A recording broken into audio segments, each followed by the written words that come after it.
Tuli Bungereza bannange n'omukulembeze Kyagulanyi Ssentamu Robert Bobi Wine n'olukyala lusava ava wanadda wano omulimu gwaliko gwakujjako nakyemalira General Yoweri Kaguta Museveni. Abasajja abangeza mubaddemu n'ennyonta nnene nnyo. Nkulaze wali wasoose okusinkana okusinkana esoose kate ndese ensinkana endala eno y'abazungu bokka abazungu ababedde abakulembeze mu ggwanga lya Bungereza era ng'ensonga zonna ezoogerwako Zakujako General Museveni. Olunaku kirwagibwako essaawa mmeka Kyagulanyi alayira ddi tunaayambala tutya byonna byebiri mu meeting eno era kambibawe babyogera kate bagati wali kyakweka wano kubanga Bungereza yateekawo Uganda era erina omukono munene nnyo okulanga Uganda esigalawo nga y'amaanyi okusinga okwonoonebwa nga bo balaba gyeraga Abangereza kubanga dictator General Kaguta Museveni atutwala mu lutalo atutwala mu kusaanyaawo Uganda naye ate bo baagala Uganda esigalewo n'olwekyo baagala demokrasi w'ekimmemmette ati amaanyi kati basazeewo bakakwasa Kyagulanyi Ssentamu Robert Bobi Wine nga bakwasa Museveni mu gy'ekinaana kati basazeewo bakakwasa Kyagulanyi Ssentamu atatwala eggwanga lyaffe maaso bino bintu bya ssanyu jereere tandikirawo okuzina amasebeke.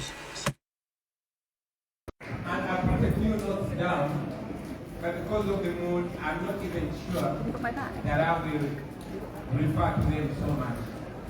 For starters, I am very, very glad to be here. For those who know me, hello. For those who don't know me, hi. My name is Kyagulanyi Ssentamu Robert, also known by my stage name Bobi Wine. I'm the leader of the National Unity Platform political party, the largest opposition party in Uganda.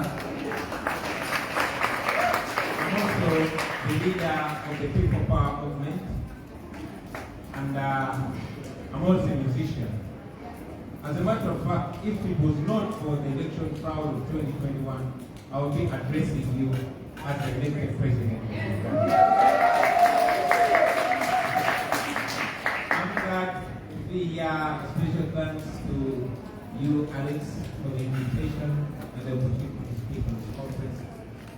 I also want to salute the members of parliament from the Labour Party and indeed other parties for standing with us, for always amplifying our voices and echoing our cries for democracy, for the rule of law and for human rights. Ladies and gentlemen, today we have a theme that is so timely: global challenges, collective solutions. It cannot be in a better time than now. Now when the world is only recovering from a global pandemic, when world leaders are grappling with the effects of climate change and trying to find solutions. But most importantly, I want to communicate to you, friends, that we have an even bigger pandemic. The pandemic of authoritarianism, growing authoritarianism in the world. You will notice that since 1997, the World Freedom Index is showing alarming results. Almost 40% of the world's population live under autocracy. It's only about 20% of the world population that are living in free countries. It's getting worse and worse. So that is not just a problem limited to the territories where there are these dictators. No. As you can see, ladies and gentlemen, even in this, our midst, we have Ugandans. Very many of them left their country because of reasons to do with governance. Some of them cannot live in their countries because they are critical of the governments where they are supposed to be living. And others, because of the dictatorship and the after effects of dictatorship, like corruption, like gross human rights violations, and others are supposed to leave their countries. So you'll find that the effects of misrule go further and wider than the territories that are being oppressed. And I must remind you, ladies and gentlemen, that dictators read from the same playbook. They advise each other, and sadly, they look out for each other. They cooperate so much. in their evil schemes. What we have to ask ourselves, we that profess democracy, that profess human rights, we have a big question to ask ourselves. Are we as united as dictators? Are we working hard enough to preserve democratic values, values of human rights and the rule of law, like those that are seeking to destroy them? In the case of Uganda, and I'll talk about Uganda so much because that's where I come from. General Museveni, who is now past 80, has bestowed the biggest powers to his son. His son, who he recently elevated to be the chief of our nation's military, just yesterday announced that his military, because it is military, will not allow any civilian ruler, any civilian leader after General Museveni. Now, General Museveni has been president of our country for close to 40 years. He took over power when I was only 4 years. I am 42 today, and he's still president. In January, he's going to make 39 years in power and still counting. And as if that is not terrible enough, the 80-year-old general is in advanced stages of passing power to his son.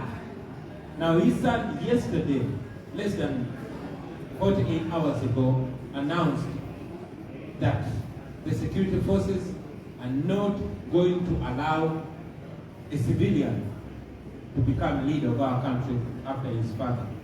Now this is a country that is meant to go to the polls again in January 2026, about a year and very few months from now. That is where we are. What am I requesting you, ladies and gentlemen? First, I will appreciate the steadfast cooperation between the government of the United Kingdom and the people of Uganda. We have a historical relationship that dates back several decades. The UK government has supported the people of Uganda in their development efforts, has supported in maternal and reproductive health, has supported in the fight against corruption, has supported in regional security, among others. We appreciate that. But we are asking for much more than that. We know that you, ladies and gentlemen, that you good people can leverage your political and economic influence over Uganda to assist us advance for better governance, to assist us advance for democracy. All we're asking for is a free and fair election. The people of Uganda have for a very long time desired an opportunity. Okay, I got that. They've desired an opportunity to choose their leaders. We've not had that, and what? We know that everything rises and falls on leadership. We know that because the leaders in the UK are accountable to the citizens, that is how countries like this one develop. We want the same. We appreciate the sanctions that have been slapped on the corrupt officials. We appreciate the sanctions that have been slapped on gross human rights violators, and we're asking for more of that. We're asking you to help us hold those people accountable, because ultimately it is the international voices, it is the voices of the development partners that are listening to so much.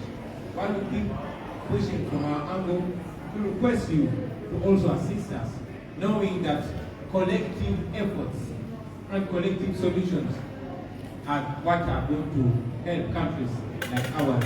I speak about Uganda as a case study, but I know that there are many other countries that are oppressed that the UK deals with.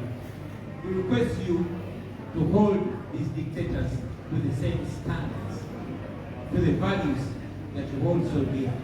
Otherwise, it would be so shameful for a world-renowned dictator like General Museveni and his son to proudly stand and say they are having a collaboration and a cooperation relationship with the UK, a country that is known to be a world-renowned democracy.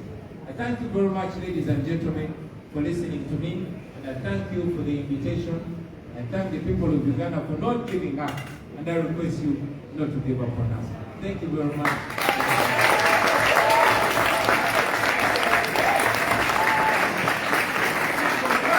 Power, power, people power. Well, thank you so much, Bobby. Thank you for being here. It is a privilege, and I tell you what, conference is great. Yeah, I get to hear so many interesting speakers at the Party conference. But I'll be honest, they're the same faces, they're the same people. And I hear them all the time in Parliament. They're saying the same thing at conference. It's so great to have someone like Bobby here. Yeah. I'm going to tell you personally, as someone who is of Eritrean heritage, if none of us, if one of us is not free, none of us. And we have to hold his hand. And we will, okay, will be forever be with the Ugandan people and with Bobby in his fight for justice.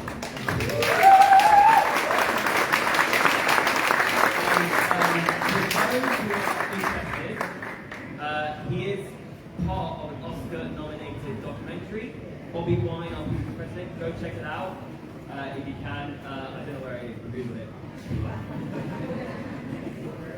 And on that note, on people who are fighting against vested interests, the powerful, this is our next speaker. His name is Congressman Bobi, part of the Alternative Democratic Party of Colombia. And before that, he was a human rights lawyer. We heard that before. Sorry.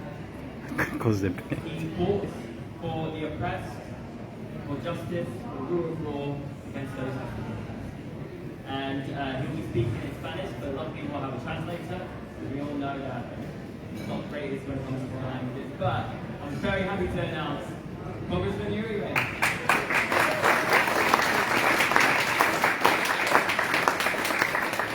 Gracias. Celebro la vida.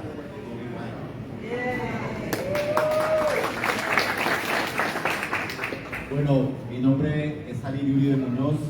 He sido 30 años abogado defensor de derechos humanos. En mi país representé muchas víctimas como tú. Líderes campesinos, líderes sindicales, líderes indígenas, congresistas, sindicalistas, jueces que fueron asesinados en mi país en una guerra. Thank you so much. First and foremost, to celebrate the life and great respect to Bobi Wine. My name is Ali Uribe. I've been a human rights defender for 30 years, defending many people like you, peasant leaders, trade union leaders, politicians, lawyers, judges, people that have been murdered. Nuestro país tiene 9 millones de víctimas, desplazados, asesinados, mujeres violadas, desaparecidos, más de 200.000 desaparecidos.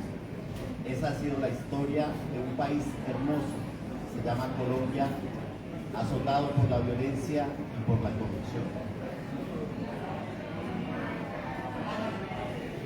We have over 9 million victims in Colombia, people that have been displaced, people that have been disappeared, women that have been violated. Over 200,000 people disappeared in Colombia. This is the story of a beautiful country called Colombia, impacted by violence and corruption. La buena noticia es que después de 200 años de gobiernos de derecha, en el 2022 nos juntamos los pequeños partidos, los de izquierda, los de oposición, los progresistas, y logramos por primera vez llegar al gobierno, tener la bancada de congresistas llegar al gobierno. Well, we have some good news. After 200 years of constant government from the far right and the right, in 2022, small parties joined together. The left, the opposition, different groups that have not been in power, and for the first time, we won the election and arrived to government. And at the same time, we got the most seats in Congress.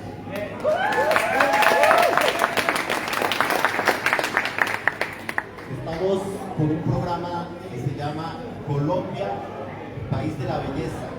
Colombia, Potencia Mundial de la Vida. Estamos tratando de parar la guerra, de llegar a la paz, de solucionar el conflicto armado con grupos guerrilleros de izquierda y con grupos paramilitares de extrema derecha.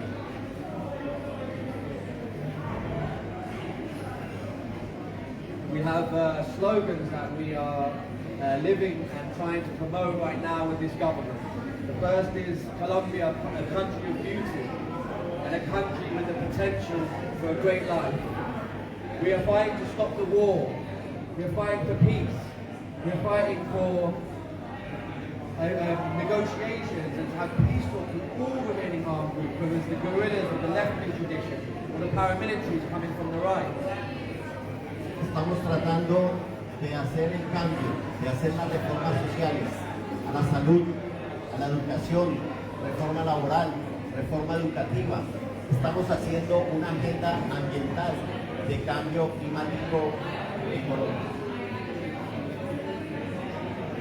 We're trying to put forward proposals for social changes. We've got reforms proposed for health, labour reforms, education reforms, and looking to drastically change how we approach the environmental issues.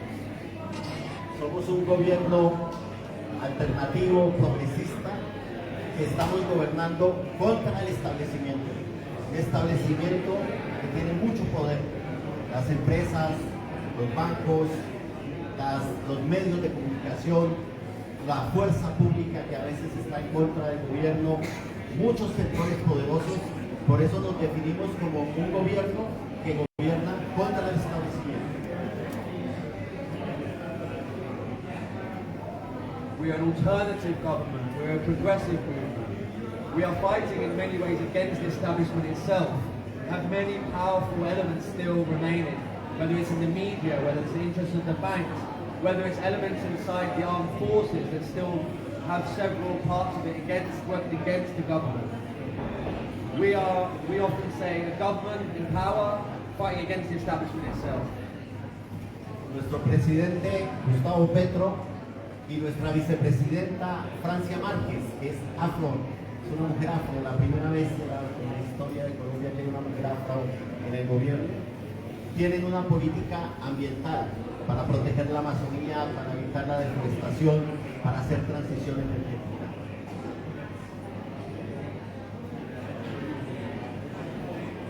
President Petro and the Vice President Francia Márquez, Afro-Colombian woman, the first time in Colombia's history that an Afro-Colombian person, particularly woman, has been a vice president.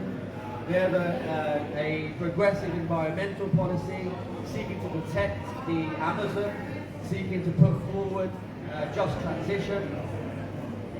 ¿Y por qué estoy acá? Necesitamos apoyo internacional. Apoyo internacional a la paz en Colombia, para desactivar el conflicto y proteger la vida.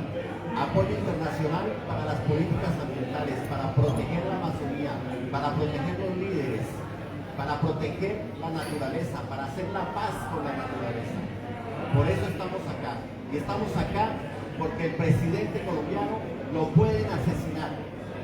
Hemos descubierto planes para matar al presidente de la República de Colombia con grupos de extrema derecha, por narcotraficantes, por mafiosos. Y por eso estamos acá. So why am I here? I'm here to call for international support. We need the eyes of Colombia, we need your international support for peace. We need your international support to end the conflict. We need to protect the life of our social community leaders. We need to protect the environment and protect our policies for the Amazon. We discovered recently also that there was a plan to assassinate the president that was uncovered. So we also need your eyes on Colombia to stop something like that happening. A plan that was coming from the extreme right, linked with the mafias that exist related to drug traffickers in Colombia. Por eso necesitamos el apoyo a la democracia, a la vida y a la paz. Gracias a Justicia por Colombia por la invitación. Nos conocimos cuando era abogado, defensor de derechos humanos, y ahora me invitaron a este congreso como político, como parlamentario. Muchas gracias. Gracias a ustedes. So we need your support. We need your support in defense of Colombian democracy, in defense of life, and in defense of peace. Thank you to the invitation. Thanks to Justice for Colombia. I first got to know them when I was a human rights defender, and we now work together in my role as a member of Congress. Thank you all so much.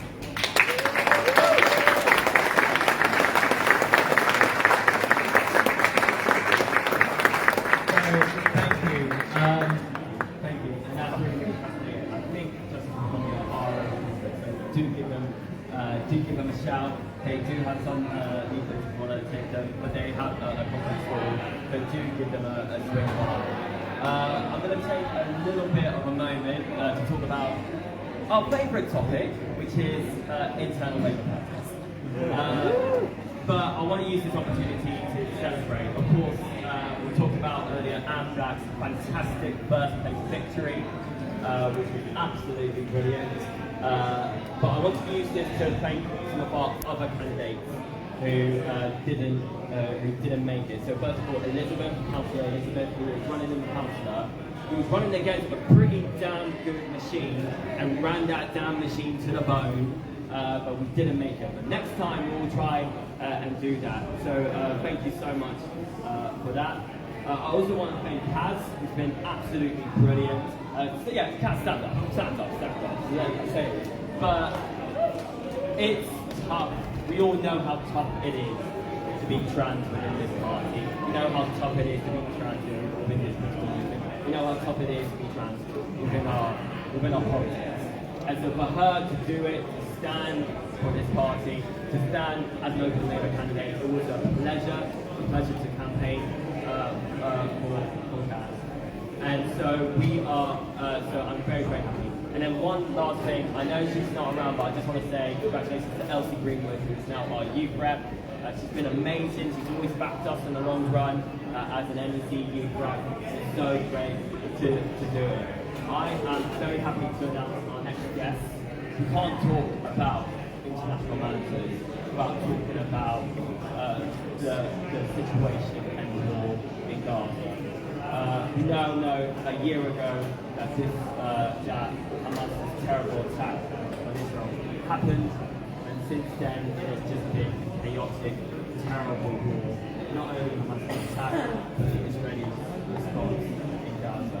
I am very, very proud to announce our next speaker, someone who is not waging war, but is waging peace. And so please give a warm welcome to the CEO of Breaking the Silence, Johanna Shaw.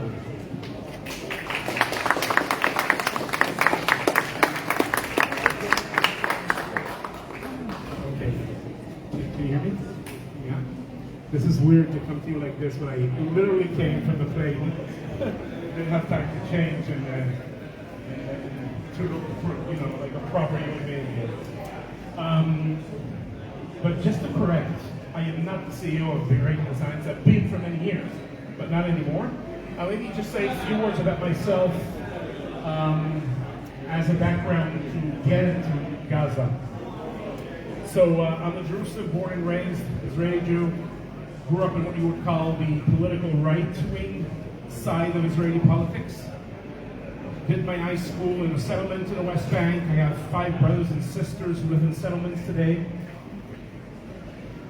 Like many of the Israelis my age, once I graduated high school, I joined the IDF. We have a draft in Israel. I served for 3 years as an infantry combat soldier and a commander from March 2001 to March 2004, so more or less the peak of the violence of the Second Intifada. I was 2 years in the West Bank, and it's what I've done and seen during my service that brought to where I am today and shaped my politics, my worldview, and my activism today. To be honest, so once I got out of the Army in 2004, I was fortunate to be involved with the group that started Breaking the Silence, and that has been my adult life until 2020, when I stepped down from the leadership of the organization. Today I'm just continue to be involved as an activist in mainly working on some international Israeli policy vis-a-vis the conflict. To be honest, it's not the most extreme versions of violence that I've witnessed or inflicted that brought me to where I am today. It was more the day-to-day banal routine of military rule over millions of people in the West Bank that brought me to where I am today. I'll maybe share with you one of the things we used to do as soldiers in the West Bank was to do what we call in the Israeli military, the IDF, making our presence felt. I don't know if you've heard this phrase before. The concept in the IDF says that if Palestinians will get the feeling that the IDF is all the time everywhere, they'll be afraid to attack. So what do you do to make them feel this way? You make your presence felt. And in different parts of the West Bank, it will manifest itself in different ways. But in a place like Hebron, where I served for over a year, which is an urban setting, you have 850 settlers living in the midst of 200,000 Palestinians. The way we made our presence felt was we had about 3 IDF patrols 24/7 making their presence felt. In my time, it was 8-hour shifts. Today, it's 12-hour shifts. You started your night shift patrol 10 o'clock at night till 6 o'clock in the morning, walking the streets of the old city of Hebron. We call it the Kasbah. Bump into a house. It's not a house we have intelligence about. It's a random house. The sergeant, the officer who leads a patrol, chooses the house, wake up the family, search the place. You can yourself imagine the dynamics. What happens when a military unit enters your house 1 o'clock in the morning. You finish searching the place, you go out to the street, knock on some doors, throw some shock grenades, make some noise, run to the other corner of the street, invade another house, wake up the family. And that's basically how you pass your 8-hour shift. 24 hours a day, 7 days a week, from September 2000, when the second Intifada started, until today. It didn't stop for 1 second. The idea is very simple. Every Palestinian needs to feel the Israeli military is breathing down your neck. You never know when we're going to show up, what we're going to do, how many we're going to be, when it's going to start, when it's going to end. It's to do what we call on the briefing wall. Yeah, the official formal phrasing is ליצור תחושת נרדפות אצל האוכלוסייה הפלסטינית. That's the Hebrew phrase, literally translated, to create the sense of being chased, of being pursued inside the Palestinian population. Because the only way to rule millions of people without rights is to make them fear you, and once they get used to a level of fear, you have to increase it, and it's a whole without a bottom. And I bring up this story because I believe it's crucial and important not only to talk about where we are now, but what brought us to where we are now. Because context matters. And obviously, I don't believe there is context that can justify the massacre of October 7 against Israeli communities in the south around Gaza. But also anyone who tries to talk about what happened in October 7 as if the conflict began that day is not serious. It is hiding and camouflaging. I think context, it's not about justification, it's about explaining and understanding. Because without context, we cannot understand how we got there and how it is possible to get out of where we are. And in this case, it's very clear that the context is 70 plus years of Palestinian displacement, 7 years of military occupation, over 15 years of a siege in Gaza. And in a way, anyone who cares or wants to protect Jewish and Palestinian life, yeah, must understand that the way forward needs to be with addressing the root causes of this conflict. And also October 7 is not a context that can justify the disproportionate use of force that Israel is now doing in Gaza, the systematic IHL violations and the way the IDF operates in Gaza. It explains, but it cannot justify.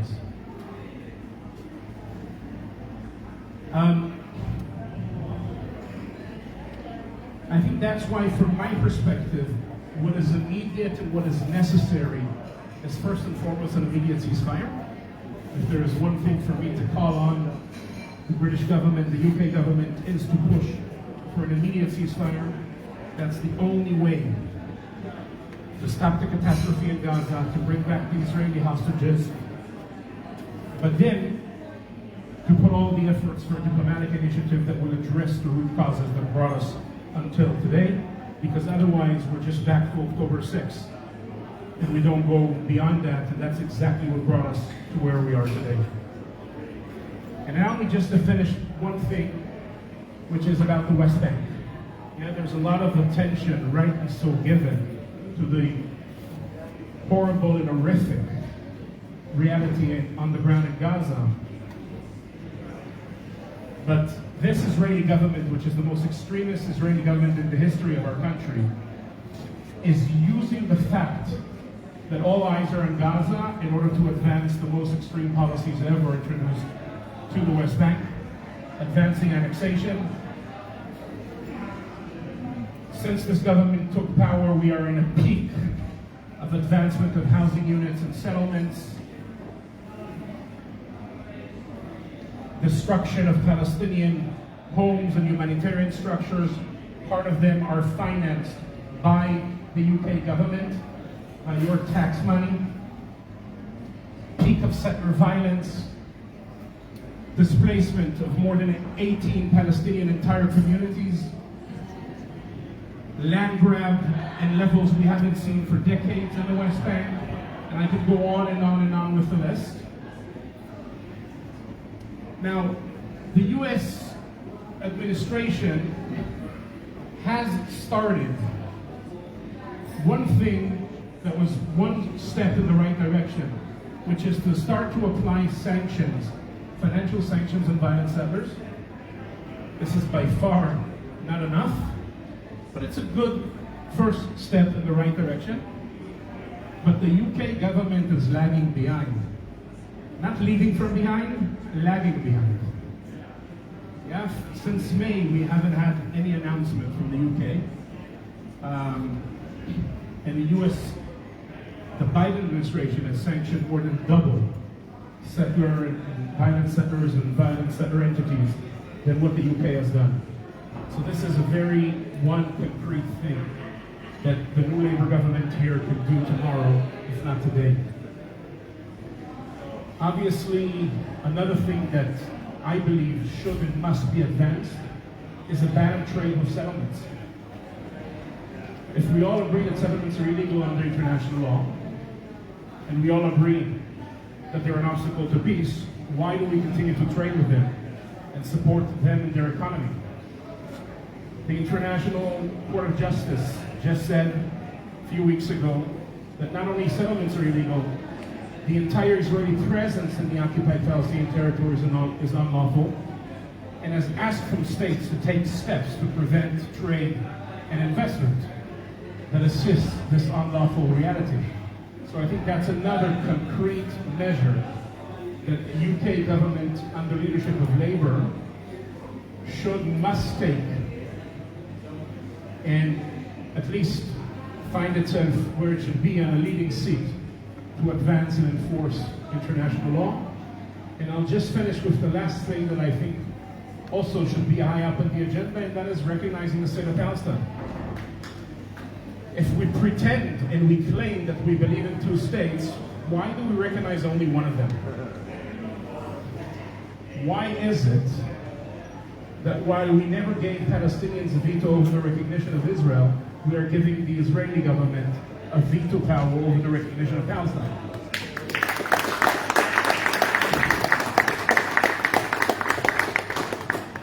So I think what to do in terms of concrete matters, it's very simple and obvious. The question now is, how do you push your government, this Labour government, to actually implement this program and be a positive actor that can bring peace, security, stability, dignity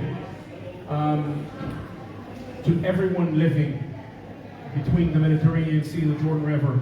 This is not about taking sides, being pro-Israel, pro-Palestine. This is about cutting the cake in a different way.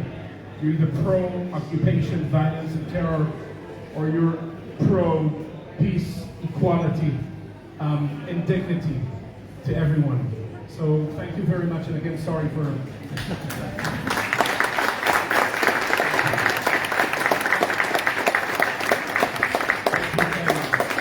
You're absolutely right. A ceasefire immediately, sanctions on those who abuse the West Bank, use that power, and a two-state solution, a permanent two-state solution. That's what we need. And do not apologise for your clothes. Because one thing I don't like, and if you talk to me, you know, I'm not a huge fan of the six-side conference because I think that's elitist. I think the Labour Party conference should be the membership. And so thank you for coming in, so I think we're going to wrap it up. So I'm just going to say thank you to all of you for being here.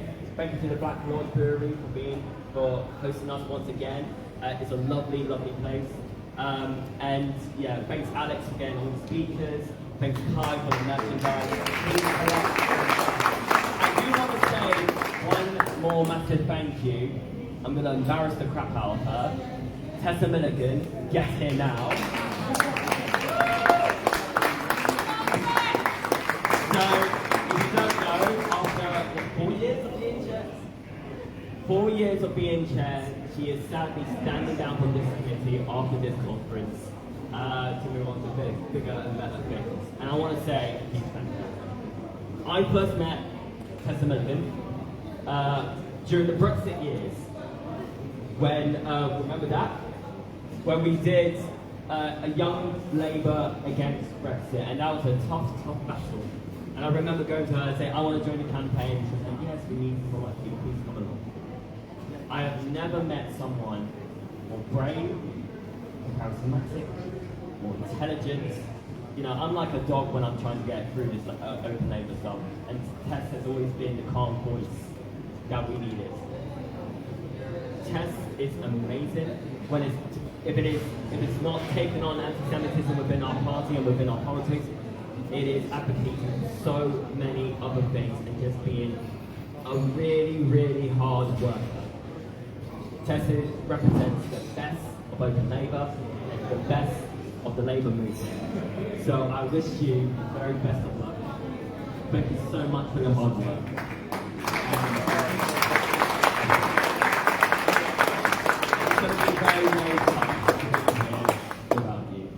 So, on that note, I'll get the last word. On that note, thank you so much for coming.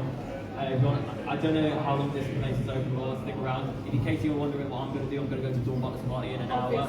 Obviously, best part of the conference. Thank you so much to Bobi and the Ugandans for being great.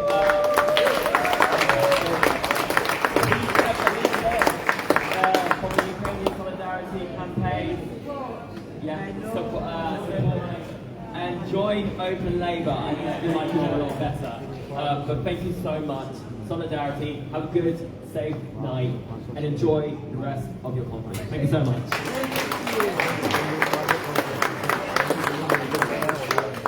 Oh yeah, anyone who wants to take a picture with Bobi, you can come to the front. Please do. We're going to stick around before packing things up. But yeah, thank you so much.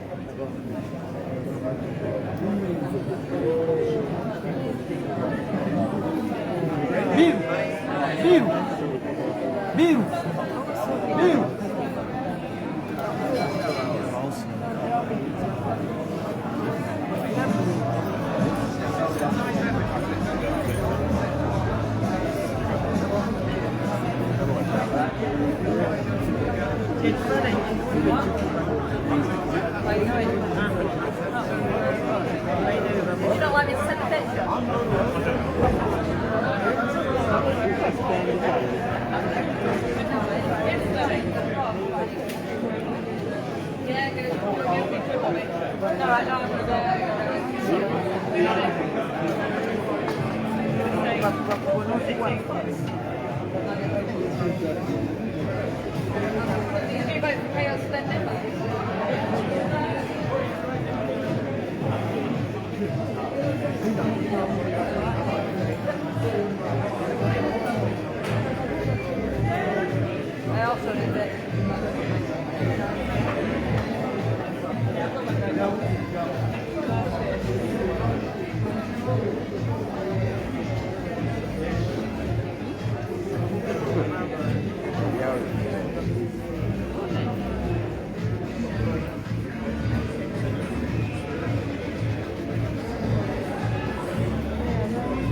Es lo que no puede tirar todavía. Ay,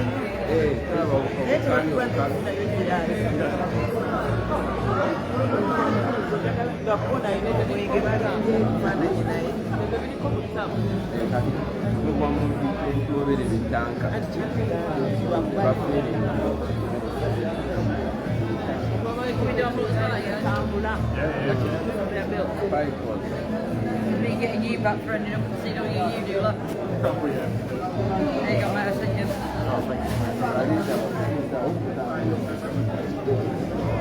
We're not going yet, it's not until time. It's not until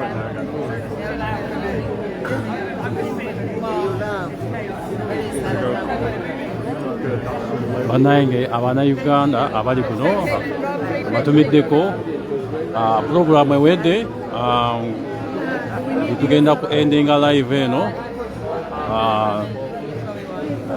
kati twasiibula mwebale kubeerako mwebale kusharinga program ya president ewedde message president agisindiseeyo Museveni ali mu kutiitira katuwaali agenda kwepamira munansonyiwa olulimi naye nga message eyingidde Abannayuganda mwena gye muli muwandike amabaluwa muwandikire ba MP bammwe mugende ku Twitter mukose Twitter mukole buli lunaku kola ekintu kyosobola okukola twebakanga tolina kyokozeeko ekinafuya Museveni ekinafuya nakyemalira Museveni buli lunaku tobeerawo nga tolina kyokozeeko ekinafuya Museveni oba oli wa poliisi oba oli mujaasi oba oli musomesa oba oli entertainer oba oli musician oba oli artist oba oli wa bodaboda kyonna kyosobola okukola olunaku nga kinafuya Museveni kikole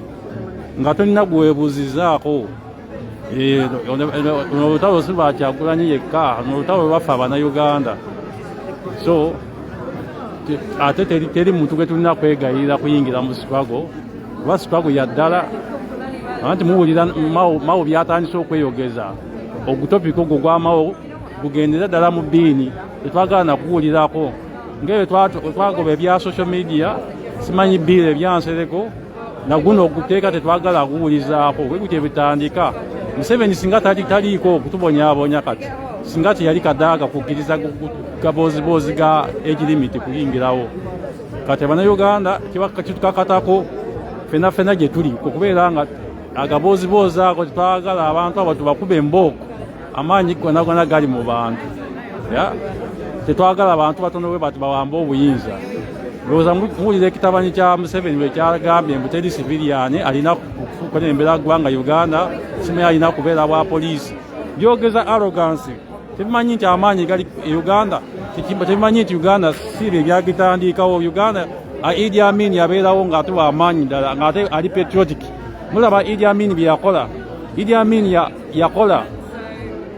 Amin yakola n'azimba ebizimbe buli wamu embassies buli wamu Idi Amin kati eraba embassies zetulina kati n'ey'omu London Museveni alabika yagitunda nga yagitunda tugipangisa bupangisa so bano Uganda si bagitandikawo era Uganda tebagifuula nti ya family yaabwe so weboogera tebabimanyi they don't know what they are talking about okutegeera so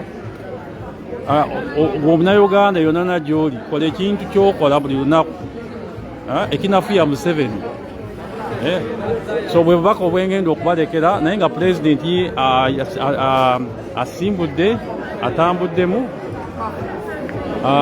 tuli wano just tuwayawaya just bisembayo naye nga emikolo giwedde kati pulezidenti ye mwenyini agenda kwengeginga bibye ebiri private naye nga ebiri public biwedde.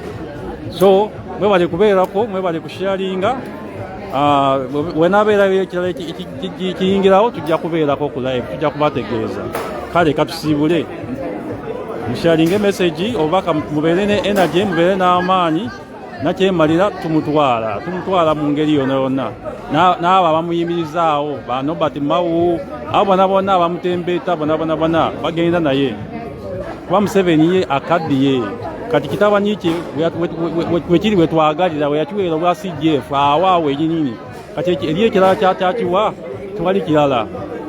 So yesubi etulina kale mwebale kubeerako mwebale ddala bayi. Byebyo olukuŋŋaana lwa President Kyagulanyi Ssentamu Robert Bobi lwabaddemu nga sisinkanya banene ensonga zakujjako gye Museveni tewali kirala. Era ozudde ze bazoogerako ne mutabani we bwe yawuzizza omusango ogwa Naggomola okugamba nti tewali mu civilian ajja kukwata buyinza bwa Uganda gye Museveni avuddeko mbu balina okubeerako balina kuba bannamagye kati nno naye bimuzaalidde akabasa byonna President Kyagulanyi abiroopyeyo era enteekateeka ez'okujjako gye Museveni ziri mu jjiya nnene. Obungereza wadajja amaanyi amangi kati Kyagulanyi ali mu kumenya akutula ogenda kumpulirira embaga era very soon wanda gye Museveni addeko njabala nga President Kyagulanyi alayira nti Kyagulanyi Ssentamu Robert Bobi Wine mitembo I swear Solomon Ole swear banango onompulirira emizira onompulirira enduulu onompulirira bannayuganda bajja okukyanyuka okucacyanca ng'omukulembeze waabwe ekintu akikuttemu ng'omukulembeze waabwe wamaggwe buli kimu kigenda mu maaso nga bwe twakibala. Mbaagala nnyo mwenna abaliko mwebale kubaako Mukama Katonda oyo Olugaba Ddunda namugereka bwe nsaba bankuumire tujja kuba tuddamu banange mweraba.